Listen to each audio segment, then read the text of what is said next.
ہاں جی جو ان کو تکلیف پہنچی عود کے دن. حدثنا احمد بن یونس قال حدثنا زهير قال حدثنا الاعمش عن شقيق عن خباب قال هاجرنا مع النبي صلى الله عليه وسلم.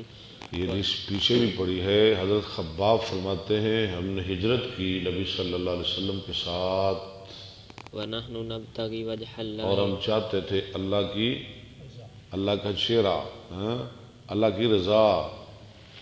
فوجب اجرنا على الله تو ہاں واجب ہو گیا ہمارا اجر و ثواب اللہ پر. فمنا من مضى تو بعض ہم میں سے ہاں جی جو چل بسے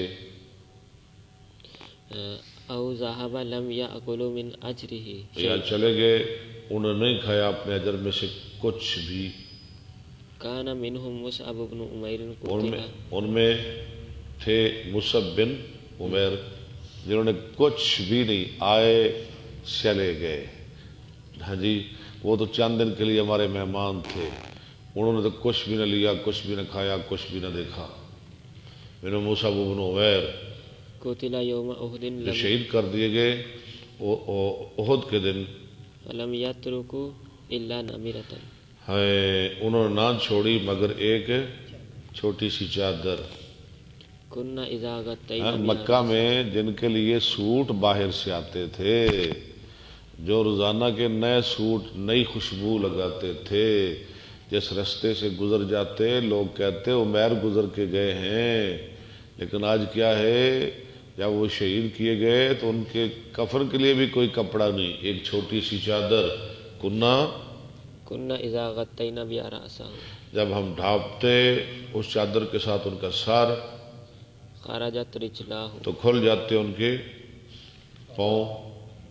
واذا غطي بها رجلاه جب پاؤں ڈھانپے جاتے خرج رأسه تو سر کھل جاتا.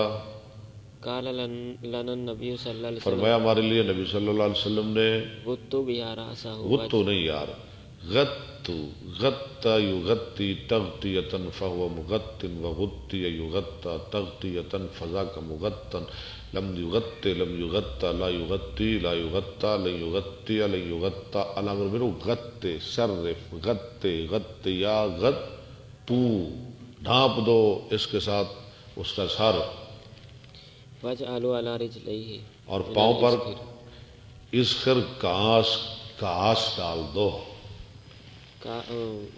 وقال القوا على رجليه او کالا یا الکو کا لفظ ہے، ڈال دو اس کے پاؤں پر من گھاس. الاسكر ومنا من اينعت له ثمرته اور بعض ہم میں سے جس کا پک گیا پھل فهو يهدبها اب وہ اس کو چن چن کے کھا رہا ہے.